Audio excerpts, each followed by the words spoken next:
Welcome to StartCooking.com. I'm Kathy Maister. These bite-sized sweet and sour meatballs are just too good to be true. You're going to love this recipe. An ingredient and equipment list is at the end of this video. Let's start cooking. Crack 2 eggs into a large mixing bowl. Beat them gently with a fork.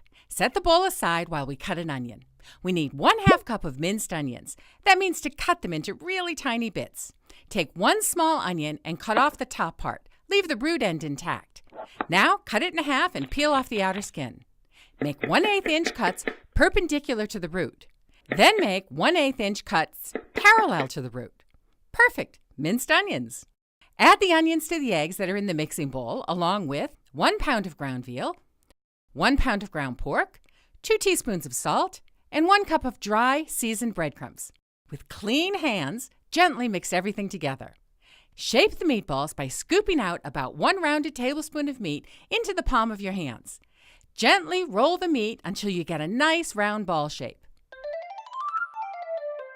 In a large frying pan, set on medium heat, melt 1 tablespoon of butter with 1 tablespoon of olive oil. Add the meatballs and let them gently brown for about 2 to 3 minutes on one side before you start turning them.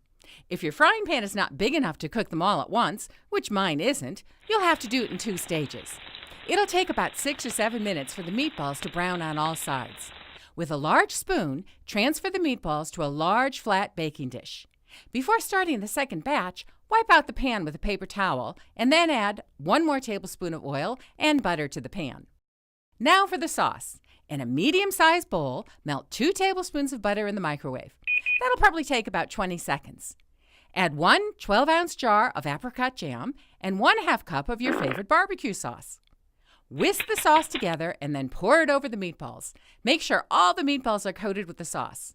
Bake the meatballs in a preheated 350-degree oven for about 30 minutes. By then, they should be cooked through, all bubbly, and just perfect for a party. Enjoy! For the ingredients you'll need: an onion, ground veal, ground pork, seasoned dry breadcrumbs, eggs, salt, butter, olive oil, apricot jam, and barbecue sauce. For the equipment you'll need: 1 large mixing bowl, 1 medium mixing bowl, a whisk, a fork, a large spoon, a spatula or tongs, kitchen knife, cutting board, measuring spoons, dry measuring cups, large frying pan, and a large flat baking dish.